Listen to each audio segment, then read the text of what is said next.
doesn't work anymore. We have to think about process. We have to think about sustainability. We have to think about the well-being of those that we work with. Culture change is not easy. And while we are talking about mental health, the solutions will not come from psychology alone. It is therefore why I feel so fortunate to have this launch at the New School, an academic home that emphasizes the importance of plurality, inclusivity, and interdisciplinarity. I would like to thank all of our panelists for bringing their knowledge, their expertise, and their personal journeys to today's meeting. I'd also like to thank Michelle Silva and Savannah Woods for their technical expertise and support with all the materials that were created for today. But I would especially like to thank Nicole Ross and Chloe Sherrill for their vision and leadership in organizing today's conference. Thank you all for being here. And with that, Nicole and Chloe, I pass it over to you. Thank you so much, Adam. I want to echo Adam's sentiments in thanking you all for joining this inaugural Athlete Mental Health and Wellbeing Symposium at the New School. Through the support of the Trauma and Global Mental Health Lab and the Dean's Fund, we are thrilled to bring together athletes, clinicians, researchers, coaches, entrepreneurs, journalists, and writers in this space to really take the temperature of where athlete well-being stands from the perspective of these important stakeholders. And with the opening ceremonies of the Winter Olympic Games just 1 week away, we hope to shine a light on the unique challenges and experiences that athletes face and how best to support them as whole people. We hope the discussion will cause some critical evaluation and thinking of how we view and treat athletes and bring to the forefront some of the less visible burdens they may be carrying on their way to incredible performances. So today's program includes 2 panels and a keynote address by Olympian writer and actor Alexi Pappas, followed by a final Q&A opportunity with all of our speakers. We hope you will utilize the Q&A function at the bottom of your Zoom screens to ask questions, which we will pose to the panelists from 1:30 to 2 p.m. Eastern. And so with that, I'll turn it over to my co-organizer, Chloe Sherrill, to introduce our Olympic athletes. Hi, everyone. Thanks so much, Nicole. Welcome to our panelists and everyone in the audience. For our first panel today, I'm honored to introduce 4 Olympic athletes who are joining us to talk about athlete mental health and well-being. Before we get started with those introductions, if I could please invite our panelists. In the first panel, feel free to turn on your video and join us here in this space. So I'll go ahead and start with our introductions. Kara Winger is a 4-time Olympian, an 8-time national champion, and former American record holder in the sport of javelin. In 2019, she threw a season best mark to win gold at the Pan American Games in Lima, Peru. Kara had the honor of carrying the US flag at the closing ceremonies of the 2020 Summer Olympics. Khalil Thompson is a member of the 2020 US Olympic team and the 2019 US Senior National Team in the sport of fencing. Khalil started fencing at the Peter Westbrook Foundation in New York City when he was only 9 years old. He fenced for Penn State University as an NCAA athlete and is currently finishing his degree at the New Jersey Institute of Technology. Kiira Korpi is a 2-time Finnish figure skating Olympian, a 3-time European medalist, and 5-time Finnish national champion.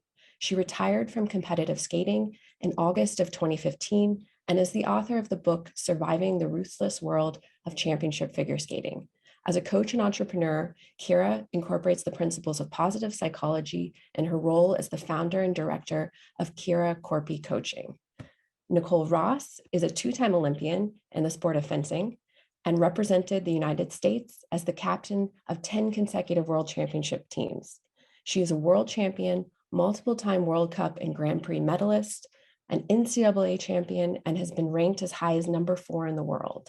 Nicole serves as an athlete representative on the United States Olympic and Paralympic Committee's Mental Health and Wellness Task Force. So it's very impressive, and thank you again to all of our panelists for being with us today. I've prepared a few questions, but mainly we'd love to have a conversation. So panelists, please feel free to jump in and ask each other questions. To everyone joining in the audience, please feel free to submit your questions. As Nicole mentioned, we'll be saving all the questions until we have our Q&A portion of the event at 1:30. To start things off, I have a question for Kiira. So Kiira, can you tell us a bit about how your personal experiences as a figure skater motivated you to start coaching and develop a philosophy around wellness in sport? All right, wow. Thanks for that question, and thank you so much for having me. I miss New York so much. I used to live there for 5 years, but this summer I moved back to Finland, where I now live. And now hearing the American English makes me really miss the US and New York. But to your question, well, I think I was kind of like a child athlete, or not just kind of like, I was a child athlete and became very, very famous quite young in my country, in Finland. I already went to the Olympics at 17. And to the next Olympics, I was already 21, which is old in my sport, figure skating. And then I went through a lot of ups and downs, like all the athletes, and especially mentally. I also struggled physically with injuries, but also mentally and emotionally, I struggled with different things. And also the training environment and the coaching was quite, how to say, not holistic, not really emotionally integrated or healthy, I would say. And then that is probably the biggest reason then that kind of sparked the idea that I want to be able to somehow change that, at least a little bit, through my own coaching. And I studied psychology, and especially positive psychology, and I thought, why don't we use these tools and these principles to coach athletes as human beings, not only as machines. So that's what I try to do now, and yeah, I'm grateful to have this opportunity to hear from all of you. Thanks so much, Kiira. It's so interesting to sort of hear about how you've had these experiences in your own career, and now you're sort of giving back to the sport of figure skating and working with young athletes. What are some of the changes you'd like to see represented in that sport specifically?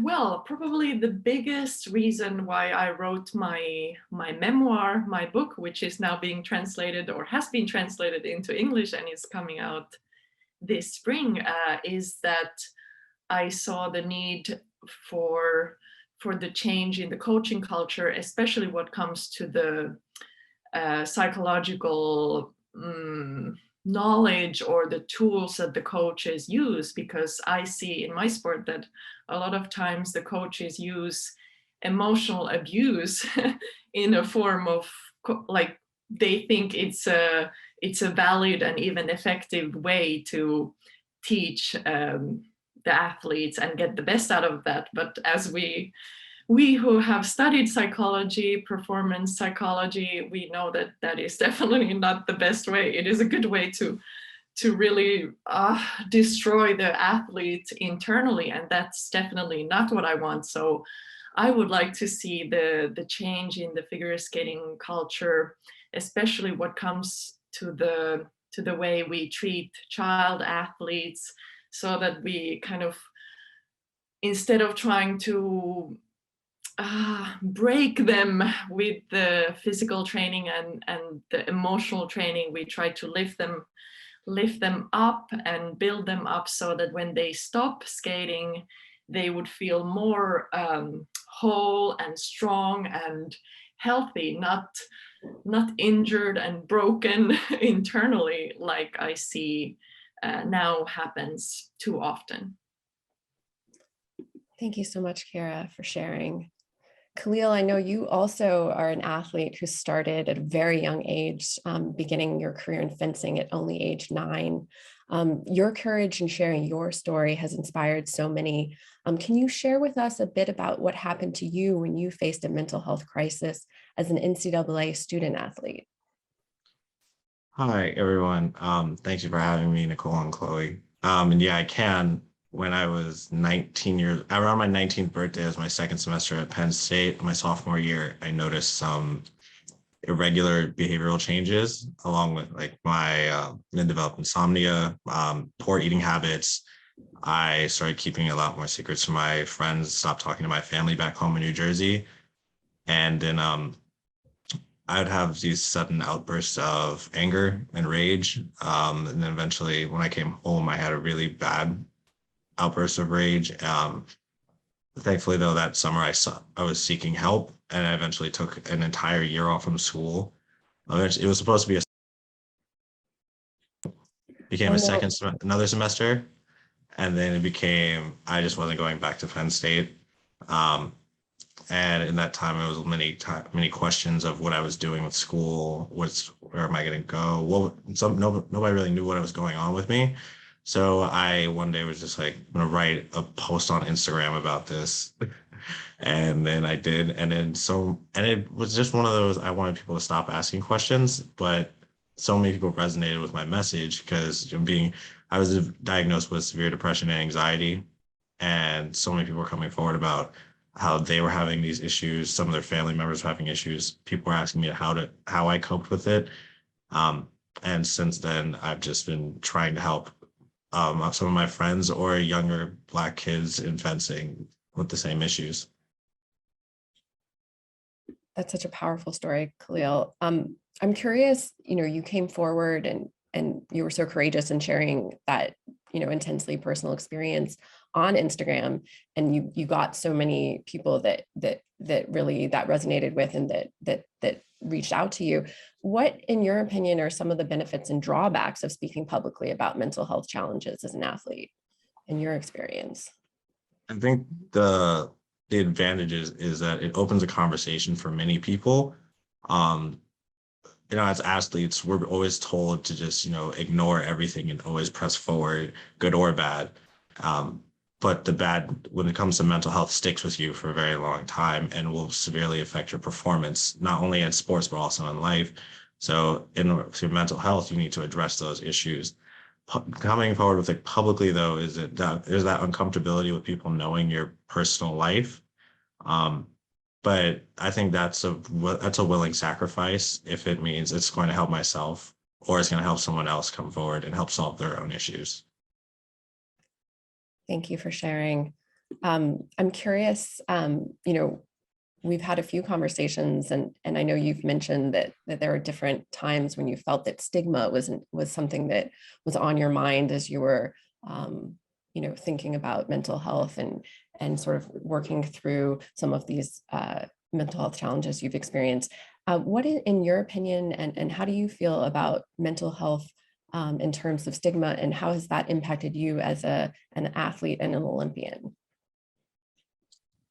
I think breaking that stigma has definitely made me a better athlete, and a better person because but when I came out, I wasn't even really thought of in the conversation of making an Olympic team. Actually, it was right after the last Olympics.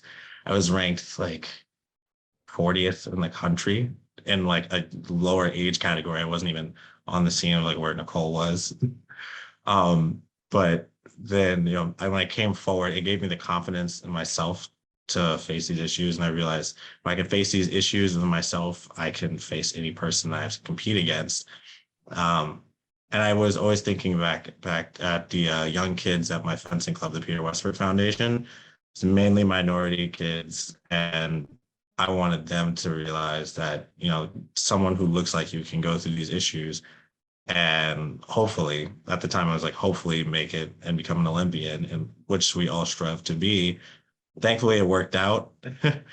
But I'm really more about inspiring as kids because coming and seeing those eager faces reminded me of the kid I used to be and looking up to the older generation. And now I'm just happy I'm doing what I can to help them succeed and get to where I am right now. Thank you so much. It's so inspiring. I have next up a question for Kiira. Kiira, you've had an incredible career spanning 4 Olympic Games.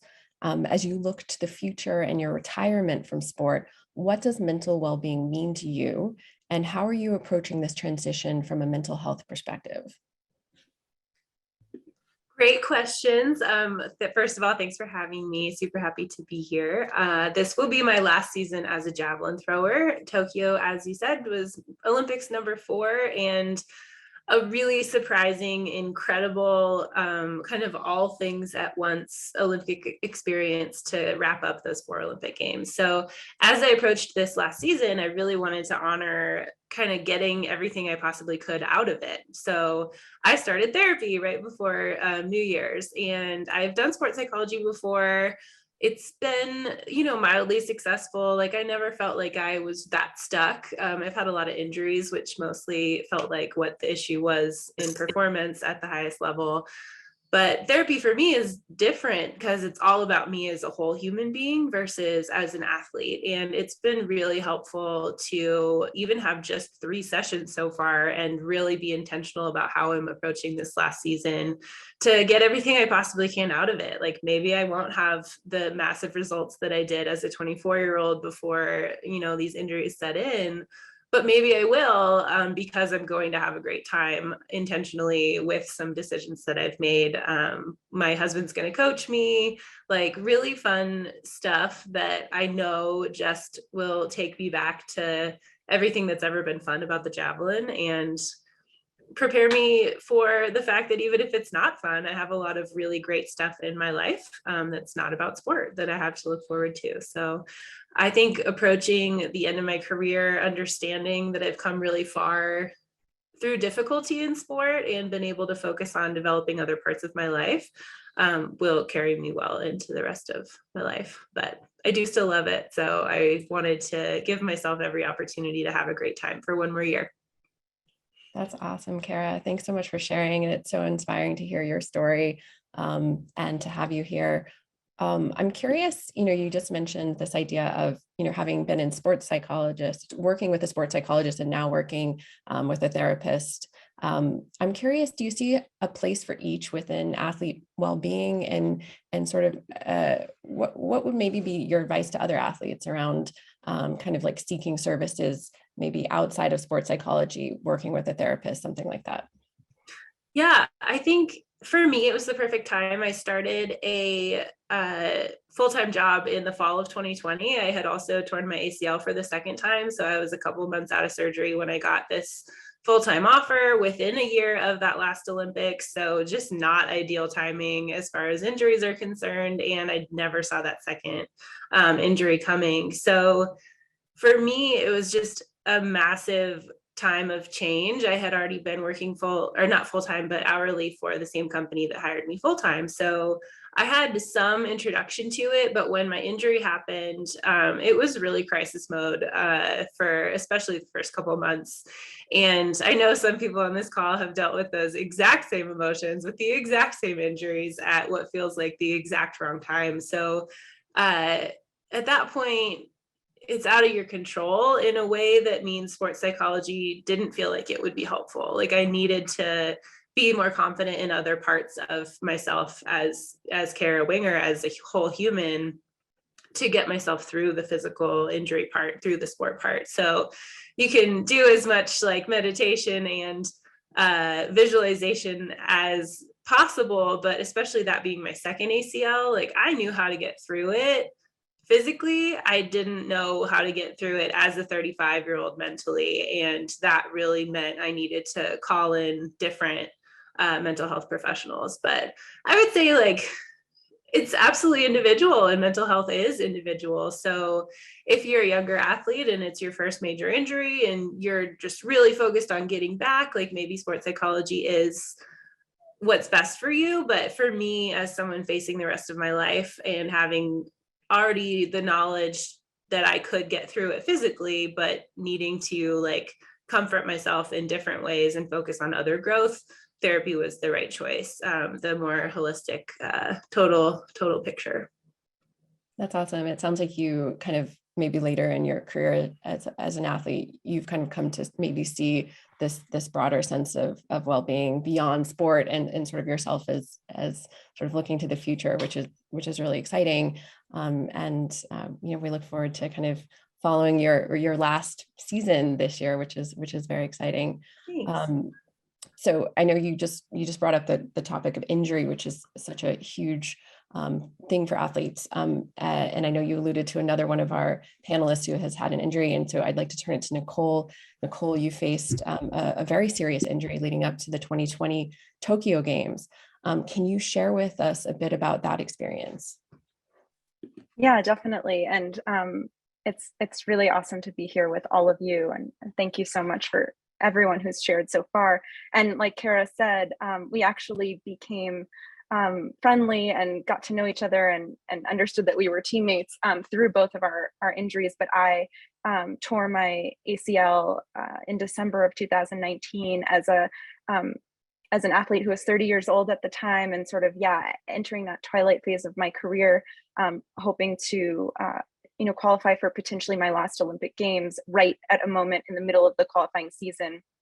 And it was at such a moment, as Kiira alluded to, a terrible moment where I wasn't able to have surgery. There was no time to do that and to recover. And I, found myself that very day saying goodbye and thank you to all of the people in my fencing life who had helped me get to the point in my career that I had been at that moment. And I had this real feeling of just like overwhelming hopelessness.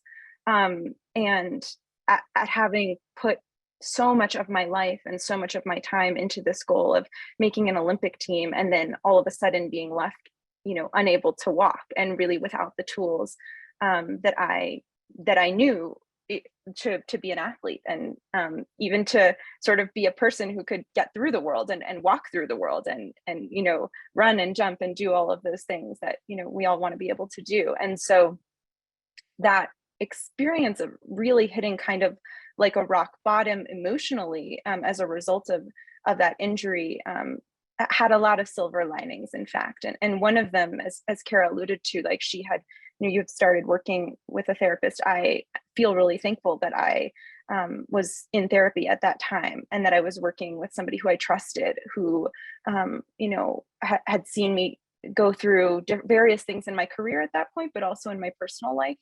And sort of to lean on that modality to really help me get through that time. But just as mental health and physical health are so directly tied, much of your support in your life is also directly tied. And so having so much physical support at that time from physical therapists, strength and conditioning coaches, and then just people in fencing, my teammates and coaches who were able to sort of encourage me and help me through that time. All of that was needed and necessary. And I think, up until that point in my career, I had been really focused on just doing things on my own. And I had a chip on my shoulder about that. I can do anything, I can do this by myself. And when I was, left without an ACL and really, on crutches walking out of the venue, I started to really realize that I needed massive amounts of support, and that it's okay to need support as an athlete. Like, it's okay. And even saying that now, it's like a revelation in some ways, right?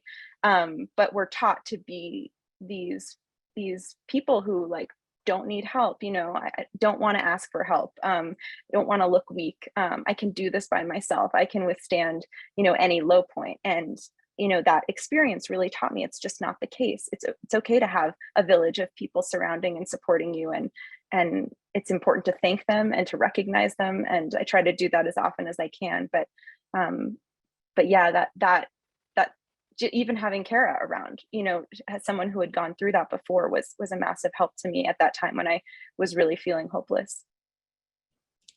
Thanks so much, Nicole, for walking us through that injury and how you coped. I'm curious, now you're also studying athlete mental well-being as a researcher. I'm curious how your experiences competing at the highest levels in your sport, how has that motivated you as a researcher? Yeah, I mean, I think I definitely got interested in psychology through being an athlete and having these unique experiences. And I think, more than anything, just connecting with other athletes and hearing their stories, and knowing that,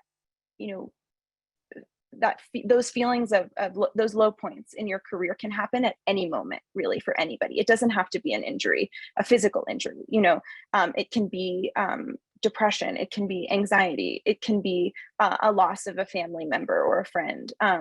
So much can happen in your life, physically and emotionally, that can sort of derail what you feel like is your progress as an athlete. And so I just became really interested and fascinated in sort of strength building from within and also from support systems in this field. And it's been really it's been an education to sort of continue being an athlete and go through that and the experience of competing in Tokyo, but also having sort of more of a heightened awareness of my own psychology, my own sort of inner workings, but then also having more of a 360 view, or like a wider view of maybe how athletes are feeling in general at this Olympic Games in Tokyo, specifically when I was there, and what might this be like for this group as a whole, our collective traumas or our collective joys that we're experiencing together. And so I think it's really been just a deeper education, and I'm really thankful for that. Thanks so much, Nicole.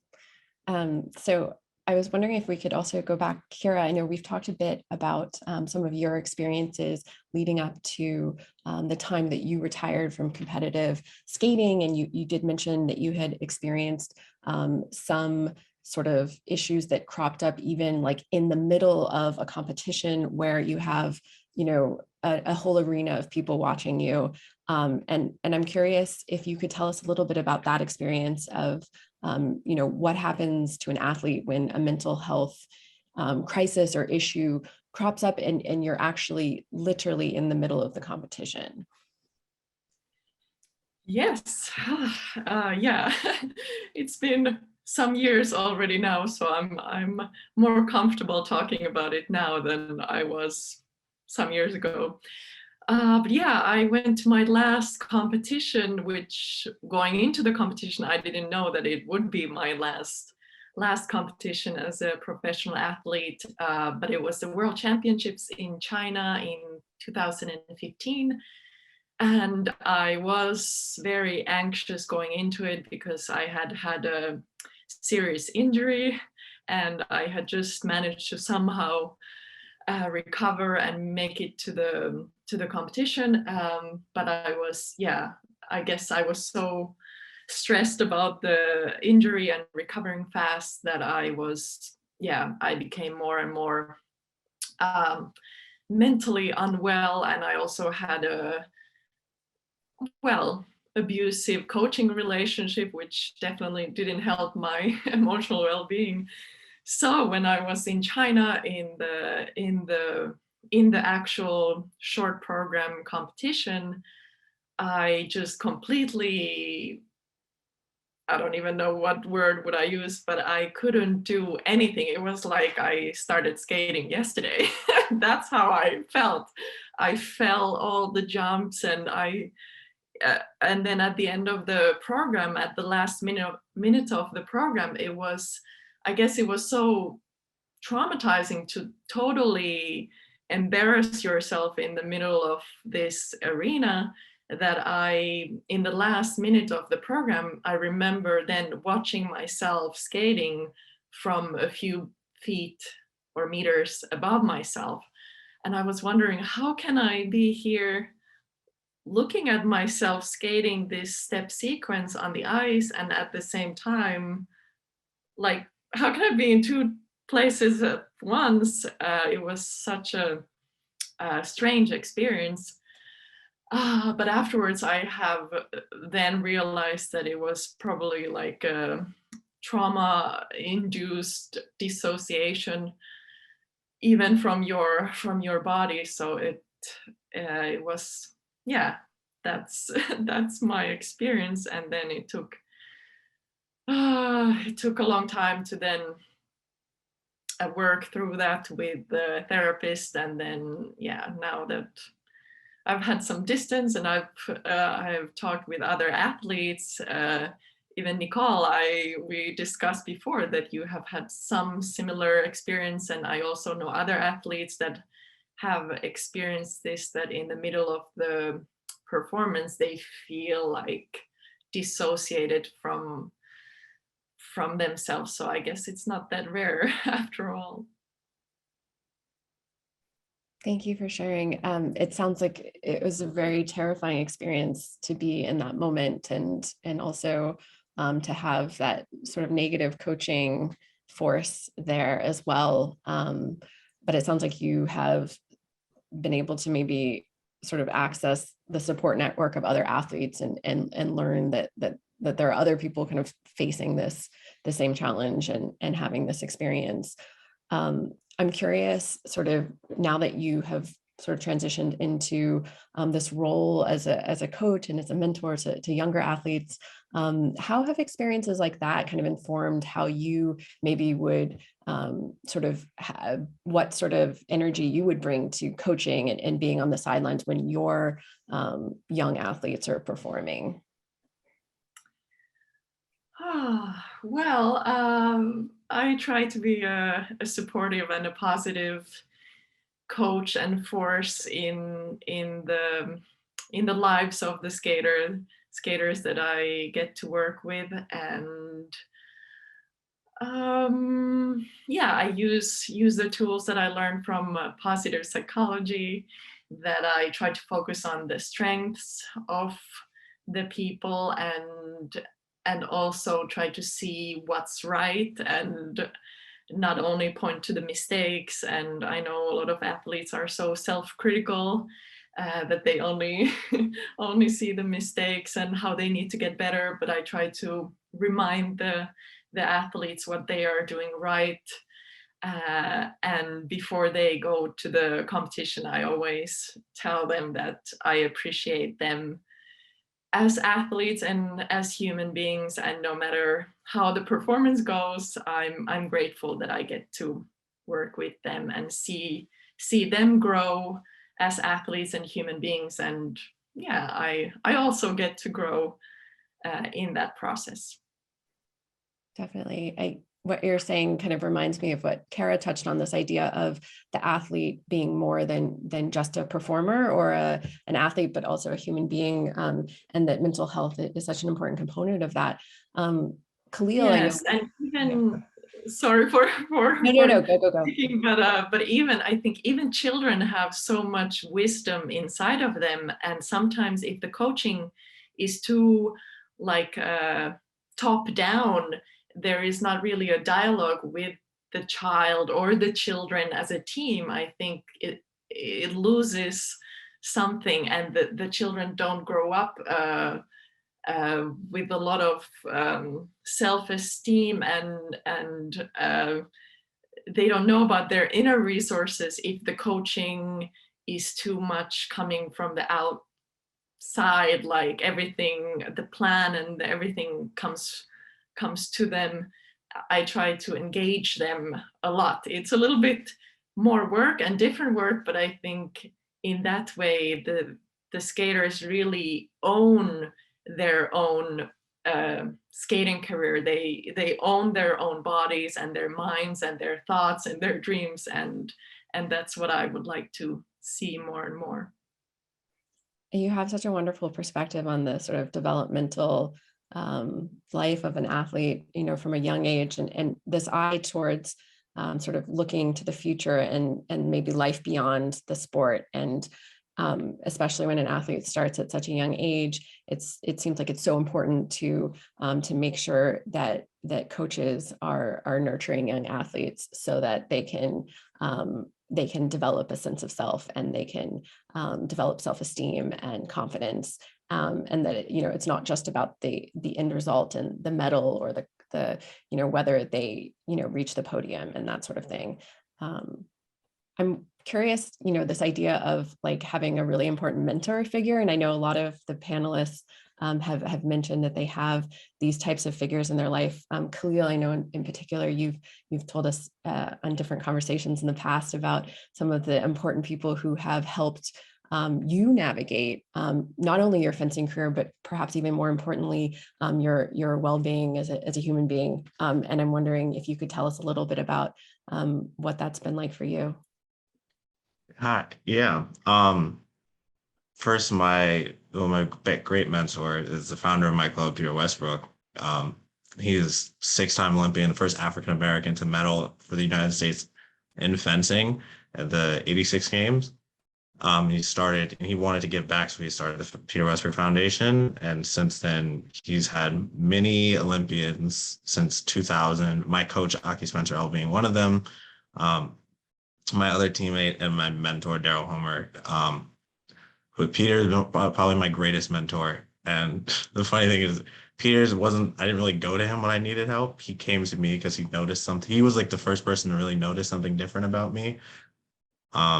First being is that it was about September and I didn't go back to school. And Peter likes to call things out sometimes. So he was just like, what are you still doing here? And I was like, oh, I'm stealing some issues. And he didn't even give me a chance to explain. He just said, sit down. We're going to talk right now. And you're going to talk to me because you're not going to hide anything from me. Peter always sees us as kids. And that's like one of the beautiful things about the foundation is it's not just raising Olympians or teaching kids fencing. It's about helping kids with life skills, helping them with school. Like we have tutoring programs and just helping them navigate life because no one can do it at all, especially if you're coming from a troubled home. And Peter gave me a good perspective of, not looking at things about how down and bad they were, but I needed to like really try and find some positive moments in my life, not think too much about fencing because, when you're not doing well in one area of your life, you're going to delve deeper in something else and think that's going to fill that hole when it won't. But he always makes this comparison. He says fencing and sports is reflective of life. So you can't succeed in one if the other is not balanced. And he's always he's a very positive guy. So he gave me like the greatest tip ever. And he says, think of 3 positive things that happen in your day and then go build from there. And I was like, what do you mean? And he was like, well, he would always say, I had a good practice. I woke up and, he had a great conversation with his wife. And for me, I was just like, okay, what 3 positive things are happening right now? And I was like, well, I got to speak to my friends. I had finally started therapy at that point, and I made the decision to keep fencing. So that was that. And then eventually one day I woke up and I was like, I just came back from the Olympics. I have a great loving family that accepts me for where I am in life right now. And, and I'm just I feel like I'm in a better place than I was 5 years ago. So it starts small and it grows bigger. Another thing, and my coach Aki is actually another good mentor for me. And what is funny is that his coaching style is pretty much similar to what Kiira was talking about. He doesn't really, being a former athlete, he doesn't yell at us ever. He doesn't talk down at us. He doesn't ever think that, we're less than or not enough if we have a bad result, because it's normal. Athletes have bad days. We have bad results, but the next tournament can be a completely different performance. And you have to keep moving forward from there. But you also are allowed to have the space to reflect on it and take care of yourself. If you're not feeling good in practice, you're just not feeling good. And that's okay. It's okay to have a bad day. And I think that was the biggest thing. Having these mentors that look just like me in a sport that doesn't have many Black people in it, navigating through this sport and navigating through life a little bit easier. And I would say I'm very thankful for that, because it's very difficult when you have to go between, either when I was a teenager at least, between a predominantly minority school, a school full of minorities, to a fencing competition where you're just a minority and you have to deal with those cultural changes and whatnot. But it's good to have some people there with you to help you navigate through those spaces as a kid, and so you don't get lost and confused or lose a sense of your identity.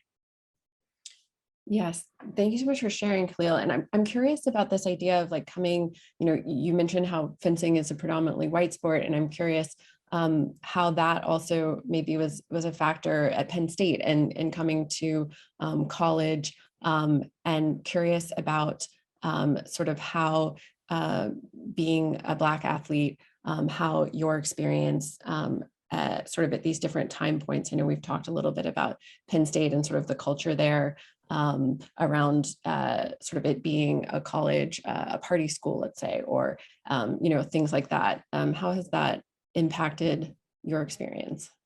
One, I will say there were many times at Penn State, being a kid from New Jersey, so always being in New York, and being in such a diverse group of individuals, and then transferring that to Penn State, which is predominantly white American culture.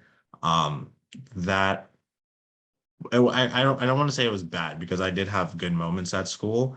Like, there were moments where it's like some things would happen and I couldn't talk to some people about it just because they didn't understand just, like a being Black person in a majority white space. And those like uncomfortable moments. And that was the first time I had to like navigate some of those things by myself. And unfortunately, I had great difficulty with it. But it was a lot. It was really difficult not having people to really talk to about these issues, not thinking you could speak to. For me, I was always talking to my coach about my issues back home. I didn't feel like I could do that back at Penn State. And now looking back on it, I wish I had spoken up about some of these issues sooner. And especially also being Black, also sometimes talking about your issues isn't really a thing. Mm-hmm. And it's becoming more of a thing now, but it's really difficult sometimes, because you feel like some people won't listen to you. And then if you tell somebody these racial issues, some people, you don't really think anyone will actually listen to you, because they think it's all in your head. And at some point you develop this idea that, maybe it's just you and you're trying to navigate and conform to what's going on around you, think it's okay when it's not.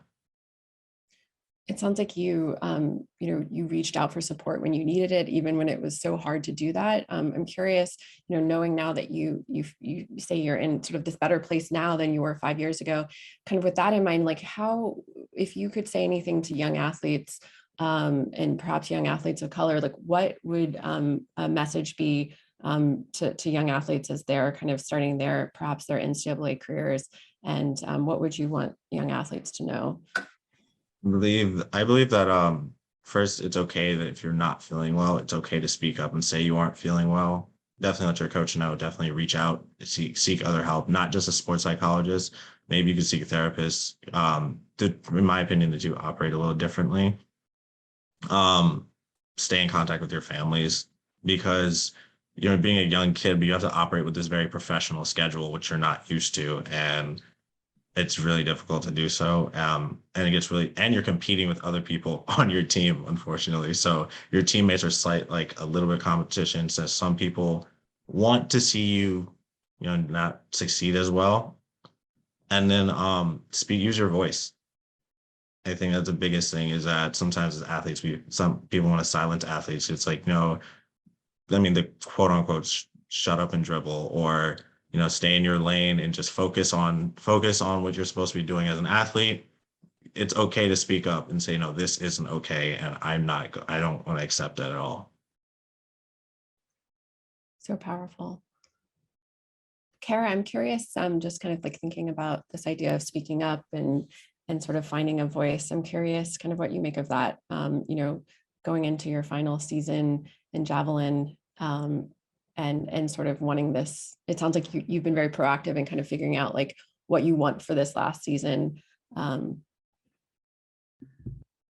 I feel really lucky. Like recently I've realized that one of my major privileges in life is not really having been hurt ever. Like, I grew up very easily. I am a white lady from an upper middle class like family. Like, I didn't have the problems that I've come to realize other people have had. And I try really hard to make that mean I get to honor other people's stories more than my own. Like, a lot of times I'm like, my life is pretty boring as far as like, being never like punished for being vulnerable. Like, I'm very open to other people's experiences, and I've never had a moment where that wasn't okay. And I recognize now how rare that is, like that other people can't do that. And so I really want to give space to those that need it. And that's how I try to use my voice. Like I don't, I try to just kind of remain quiet and see what other people are going through and how I can help by continuing to be quiet or telling other people's stories in a way that just, amplifies people who have overcome so much. Like I have overcome injuries, sure, but I haven't come from a place that required, so much more than I have had to give. Like it's hard to wrap my mind around it a little bit, but I just see how lucky I am, and that's okay. But I can use it for good, or I can like not recognize that that's true. And I want to make sure to tell people that you can succeed no matter what. But if I can help you, like I'm here to do that. So going into my last season, sure, I am trying to use my voice to tell people that they can do the thing that they love for as long as they want to. So that's important to me. But the other kind of strange thing about javelin is that it is so niche and so solitary. Like everyone here is an individual sport athlete, but in fencing, you need a partner to spar with, to fight. In figure skating, it's so technical, like even more than javelin, that, your coach is important. And hopefully they're a great one that's building you up like Kiira is doing for her athletes.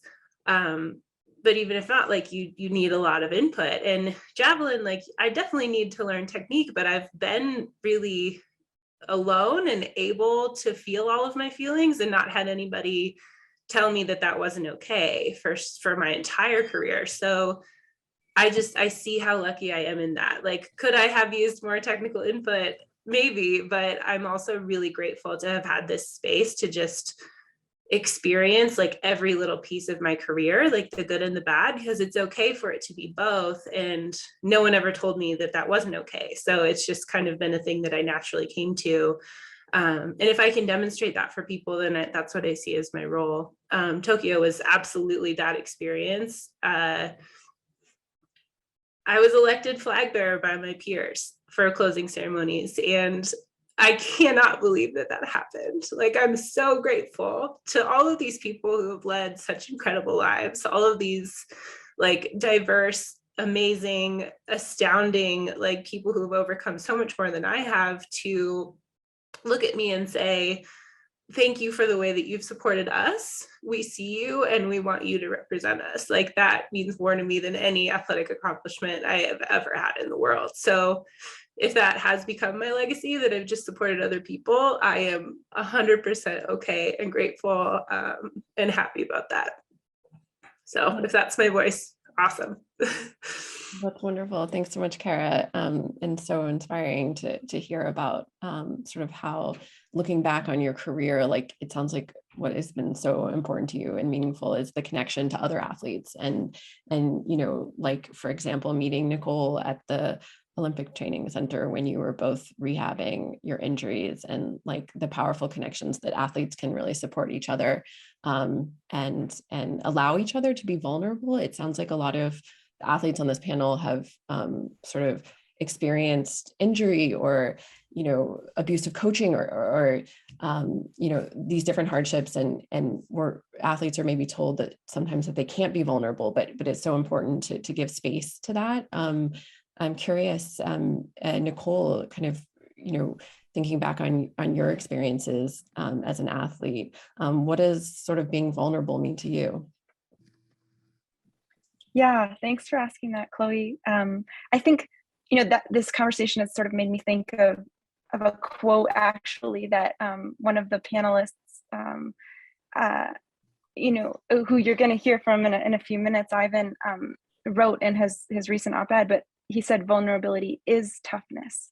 And there's something so powerful, I think, about that. And I really connect to that statement. So I think there's this really amazing ability for athletes to tap into, their vulnerabilities in a really healthy and productive way, that matches their toughness in a sense. And I think there's something, at least for me in my own performances as an athlete, being able to be really in touch with my emotions. And like Kiira said, to sort of like feel my feelings actually led me to not only have better performances, but to also have better and stronger relationships with my teammates and friends and coaches and parents and support system, because I was just in touch with that part of myself. So it was like a superpower kind of at times. I used to say, yeah, it was like my emotions are my power. And so I think, you know, that balance is really something that I want people to know about us in a way, like, to, you know, looking inside the Olympic Village, or, you know, getting to meet Olympic athletes, what is behind that?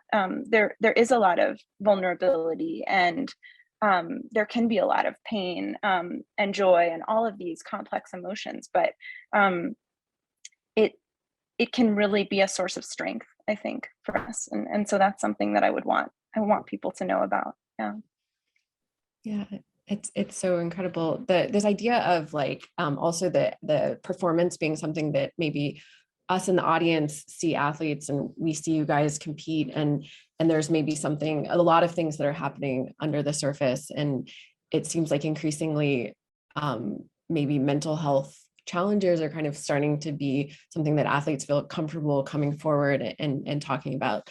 Khalil, obviously you were so ahead of the curve, and you were, you know, sharing these experiences that you had even, you know, over 5 years ago. You were, you know, coming forward as a young athlete, which was so inspiring. But it, you know, more and more we're seeing in the news people feeling like they can share sort of what they're going through, and that I love this idea, Nicole, that you're bringing up, that is like a superpower, and that it is part of the athlete as a whole and is really important. So yeah, I guess it's really, that's such an exciting idea. Curious, Kiira, what you make of that idea as a coach now. Yeah, absolutely. I'm so moved and inspired by all of you. Wow, I feel inspired, and it definitely, yeah, vulnerability and emotions definitely can be your superpower. And I saw a question, I don't know if it was for me, but there was a question that as a coach, then when do you know like when to stop pushing the athlete? Like what is the line between healthy pushing and then abuse? And I think it goes back to what Nicole was saying about the work as an athlete, that you need to work in order to come terms with your own emotions. And I think the same thing must happen with really good coaches, that they need to do the emotional work themselves and become really good listeners. Like I would say the number one requirement of coaches, great coaches, would need to be good listening skills, and not only listening with your ears, but listening with your whole body. Like, how is this team? How is this athlete? Am I pushing too much? Am I not pushing enough? And yeah, that just came to my mind, and I thank for that question. And I thank for all of your amazing thoughts. I mean, I agree. There's been so many really amazing perspectives today in this panel, and I know we're almost out of time, but I wanted to like quickly if we could do like a quick round robin with the panelists, and just thinking on some of these topics that we've discussed today. Is there anything that you would like to say to the field and the audience about athlete mental health and well-being as we look to the future in terms of changes that need to be made and work that needs to be done? You know, we're thinking of this event as a way to sort of maybe take the temperature of sort of where we are with athlete mental health and well-being. And so if you could all just kind of like quickly say, like, if you had one thing to kind of share with the group before we move on to the next panel. And we'll start with Nicole. Yeah, thanks, Chloe. I think the big thing that I'd want people, or I'd want the message that I'd want to send out is, withhold judgment. When you see something in the news about an athlete having to withdraw, or an athlete struggling with their mental health, it's easy to make a quick judgment based on your own experience, or potentially something that may have gone on in your life, about why that might happen, that's not right, or maybe, they shouldn't have done it so publicly, or anything like that. You might have this internal feeling. It's internal opinion, and it's normal. We're all humans to have an opinion and a judgment about something. But I would ask you to try to expand. Think a little bit broader. What might be going on for someone, and sort of extend that empathy that you have as a human being, and maybe do more research. Look further into the situation. But learn more about the person, and yeah, just try to expand your view of what may be going on there. I think that'd be the thing. Thanks, Nicole. I wanted to mention, and Khalil touched on this a little bit with the importance of family, like his awesome family that loves him for who he is. I would absolutely echo that, but I think the true key for me is just having that one person, and it doesn't even have to be the same person all the time when you're having a hard time, but that tiny little bit of community that is about you as a person, not your therapist, not your, your friend, a friend that is there, a friend that can listen to you. Because sometimes your family doesn't understand, but a friend that you're at school with, or someone you've met at Pure Bar, for example, in my life, is really just kind of that neutral third party that can be on your side. And that can be really hard to find when you're really, really struggling, but there's always one person there that will hear you in a way that you need to be heard. So the key there is to be vulnerable enough to reach out to that person and to be supported, be brave enough to let someone support you. But yeah, just one person, one other that can be there for you is really important when you're really struggling. So even when you feel alone, you're not alone. You can absolutely find that one voice that will lift you up.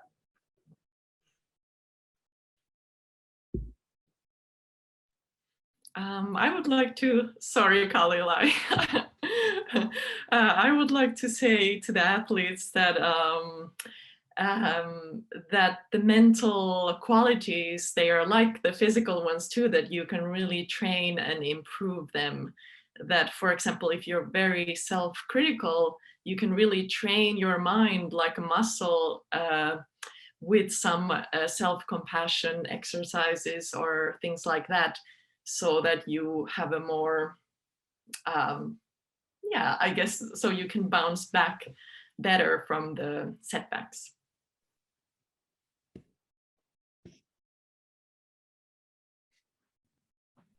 Everyone's been saying some pretty great ones, and they all took the ones I wanted to say. Okay. I would say, allow someone to maintain their greatness, in a sense that every athlete goes through a bad time in their career, or just a little dip. A dip can be, and sometimes the dip could be a couple months, and sometimes it could be a couple years. But don't forget how their capability as an athlete, how they've gotten to where they are, and realize that their dip is still a low standard for them.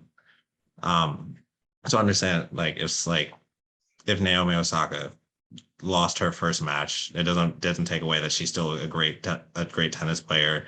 If Kiira didn't do well at a javelin meet, it's okay, because she's still 4-time Olympian, and she was a flag bearer. That's something many people dream of. So they respect that greatness, because that person worked really hard to get where they are and have gone through so much. So the same thing, don't judge them too harshly, and they put a lot of pressure on themselves. Let them be them. That's all. Thank you, guys. Thank you all so much for being part of this panel, and for your valuable insights, and for sharing and being so open and sharing about your experiences. And so without further ado, I'll turn it over to our next panel.